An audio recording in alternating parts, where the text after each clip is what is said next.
Okay, speaking of kids, you recently got charged with child abandonment. I did. What's that about? Real simple, man. Basically, imagine not even imagine. Here it is.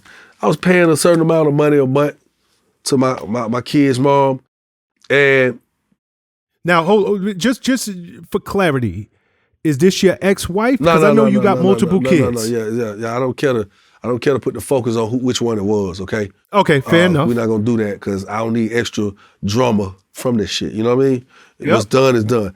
So I'm paying my kid's mom a certain amount a month. We haven't been before the courts, so I'm just paying her this money, but paying it. So make sure she good, ain't no issues, no nothing. And we just kept having these run-ins, and I'm like, well, what the fuck is the problem? I'm giving you all this goddamn money, but you keep causing me grief. I say, you know what? Fuck this shit. Let's get the attorneys involved. You want to play this game? Let's get the attorneys involved. We go into the courts, and that's what the fuck we did. So when we go to the courts, her attorney, my attorney, meet head on, and it turns into a situation, hey, we need your financials. We need to know everything you own. We need to know if you if you own any cryptocurrency. We want to know if you own vacation properties. We want to know if you have any real estate. We want to know if you have any other mortgages. We want to know about every kid. It's a long list of things so we can determine what I got to pay for child support, right? Mm-hmm. So in the process of,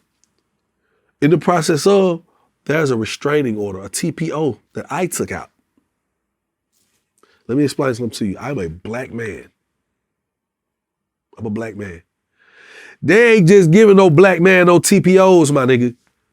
It's not happening. Like they gotta really feel like, yo, you might be in danger a little bit. This motherfucker crazy. So I had to take out a TPO, and I don't want to paint the narrative that she's crazy or was crazy.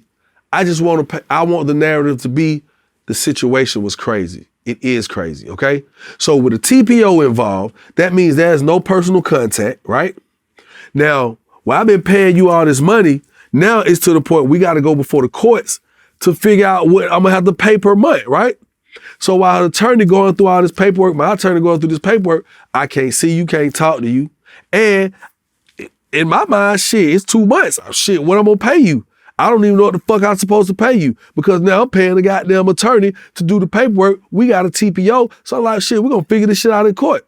So come Christmas, here's a funny thing. I said in the interview, I said I offered her $1,500, right? And I did. People like, $1,500, bro, you got all the goddamn money you couldn't offer but $1,500 for Christmas? It wasn't that. It was, hey, I'd rather you have something than nothing, okay?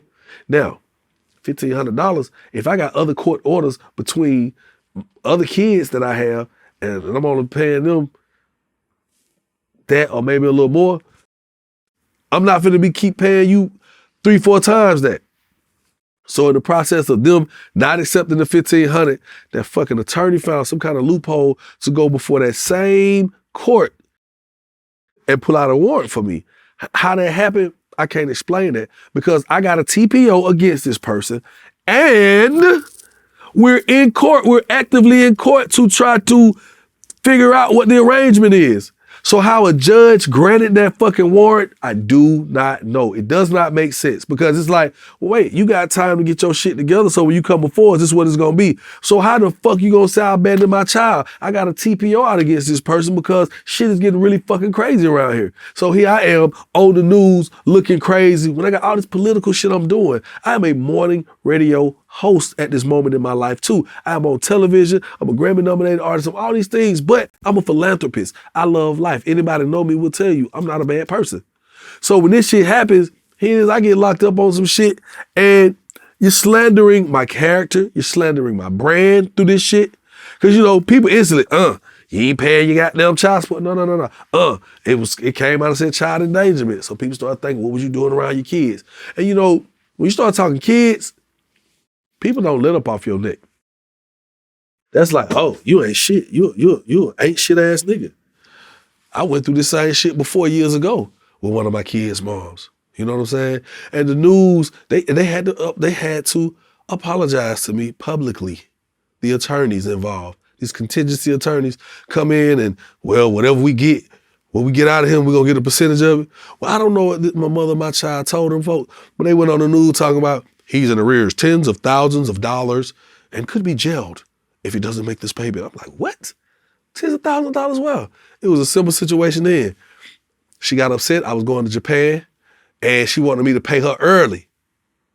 She wanted me to pay her, I want an extra payment because I don't know when you getting back. I do all this shit via phone. I pay through the portal. I pay that shit pay you. It come on the card. What are you talking about? So when I told her I'm not gonna do that, I won't pay you when the month comes around. I'm not paying you extra this month. You know what I'm saying? She got upset. She cussed me out. My ex-wife, wife at the time, was sitting there. So she get involved. I'm like, here, you talk to her. She get on the phone with her and she said, well, we'll pay it. Send her $1,500 instead of $2,000. So I guess you could say she didn't get her full payment and she went to the news with that. And that's 100% true. And I'm not trying to slander her character. That's old news. But the truth is the truth. You know, when my character is slandered, somewhere that, you know, I'm supposed to feel like, well, fuck it, you did it to me. I can tell the truth about you too. I try to be the bigger person in a lot of these situations. As you can see these stories I'm telling you, you know, people would always say, oh, it's another side to the story. Bro, I'm telling you that shit straight up. Because if I do some fuck shit, I can tell you I did some fuck shit. And in that case, I didn't. And in this case, I didn't either. So, you know, you just have to watch how that shit come out because when that shit hit the news, it's almost like that really happened to the people. Yep. Because yeah, I mean, once it get out there, for the average person who don't care to look no deeper, they take anything they see online on social media. That is the truth. That's what it is. It's law, and they run with it. It wouldn't be out if it wasn't real. Man, get the fuck out of here. And that's why I take the news with a grain of salt because I myself have been a victim. I've been a victim of this shit. You know what I'm saying?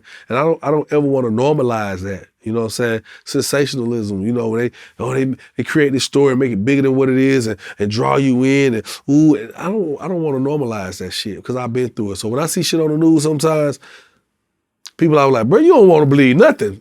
You're right, I don't want to believe this shit because I know somewhere that it'd be some fuck shit along the way. And I've groomed myself to look at things through a certain filter, no matter who mouth it come from, no matter what desk it slides across with a stamp on it. I don't give a shit. I'm gonna analyze it before I just go with it.